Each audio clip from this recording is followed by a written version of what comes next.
Mga idol, kasunod nga po ng pagkatalo ng Phoenix Suns kontra sa San Antonio Spurs, agad na nga po ditong nagreklamo si Kevin Durant. Yan naman ang ating unang story na aalamin dito at pag-uusapan na susundan ko na rin ang rason.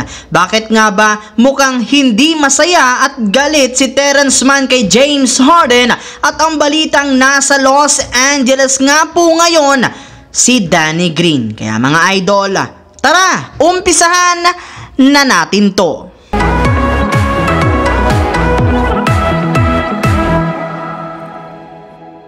Bago pa man nga po mga idol mag-umpisa ang laro ng Phoenix Suns at San Antonio Spurs ngayong araw, yamado nga talaga dito ang Phoenix Suns at napatunayan rin naman nga po nila ayan matapos nilang maagang tambakan ang Spurs. Bukod nga po dyan, kontrolado rin naman nga po nila ang simula ng kanilang laban dahil sa pagiging dominante ng kanilang mga players, lalo na si Kevin Durant. Ngunit sa pagpunta nga po ng second half, dito na nga po nagsimulang humabol ang San Antonio Spurs matapos mag-struggle ang Suns at sa kaswertehang palad na ipanalo pa nga po nila ang kanilang laban sa isang napaka-kontrobersyal na ending. Yes mga idol, angat pa nga po sana ang Suns ng isang punto sa huling 6.5 seconds ng kanilang laro. Ngunit pag inbound nga po dito ng bola ng Phoenix Suns kay Durant, agad na nga po itong naagaw ni Keldon Johnson na sumalaksak rin naman sa ilalim ng basket na siyang rason ng pagkapanalo dito ng San Antonio Spurs sa score na 115-114. At sa pagtatapos nga po ng kanilang mainit na laban,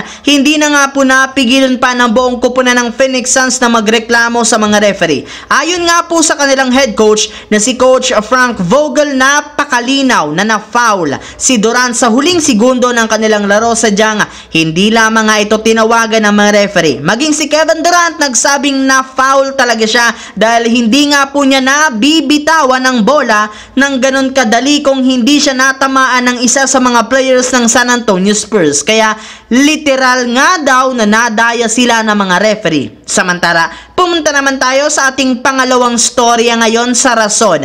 Bakit nga ba mukhang galit si Terrence Mann kay James Harden? Katulad nga po mga idol ng naibalita ko sa inyo, isang araw lamang mula nang matuloy ang trade ni Harden sa Clippers, agad na nga po siyang binisita ang locker room ng kanyang bagong kupunan bago man magsimula ang laban nito kontra sa Orlando Magic. At pagpasok nga po nito sa Clippers locker room, marami nga po ang nakapansin na kumunot ang mukha ni Terrence Mann matapos niyang makita na dumating dito si James Harden. Kaya dahil dyan, marami nga po ang nagsasabi na galit o hindi nga daw po natutuwa si Terrence Mann sa paglipat ni Harden sa Clippers. Pero syempre, may rason rin naman nga bakit ito dismayado sa pagsali ni Harden sa kanila. Unang-una nga dyan, dahil sa pagsali nga po ni Harden sa kanilang lineup ay mas babagsak nga po ang playing time ni Terrence Mann sa kanilang mga susunod na laban since kailangan nga po ng Clippers na pagtuunan ng kanilang bagong superstar. Bukod nga po dyan, tuluyan na rin naman nga po siyang magiging isang role player na lamang sa Clippers, lalo pat meron nga sila ngayong 4 na superstar kaya kailangan rin naman nga po nitong magpaubaya.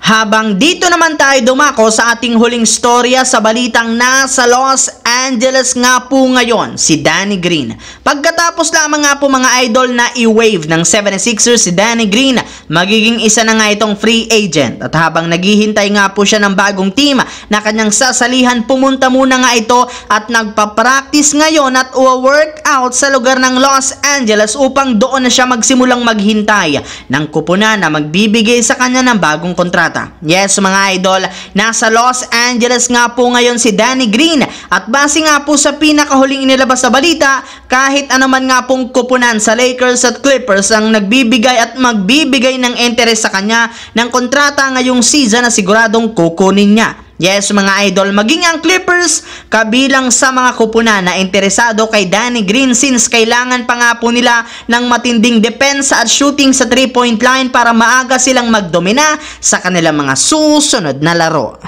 Ang videong ito mga idol ay hatid sa inyo ng Aurora Game, isang play-to-earn mobile app na kung saan pwede kang kumita habang nag-e-enjoy ka. Maraming mga games dito mga idol gaya ng Color Game na alam kong siguradong mananalo kayo. Dragon vs Tiger na simple lang, pipili ka lang kung Dragon ba o Tiger ang mananalo. Meron ding Toss a Coin na alam kong alam nyo na at marami pang iba. Sobrang dali lang mag-register, gamit lang ang iyong mobile number, hintayin ang verification code at gumawa ng password. Madali lang din mag-cash in at pag panalo, cash out agad gamit ang iyong GCash account. Kaya ano pang hinihintay nyo mga idol?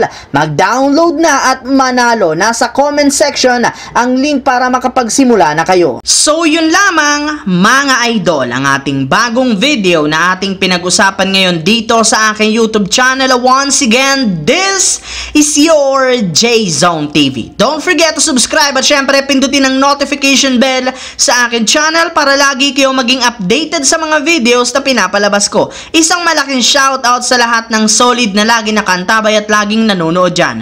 Maraming salamat mga idol.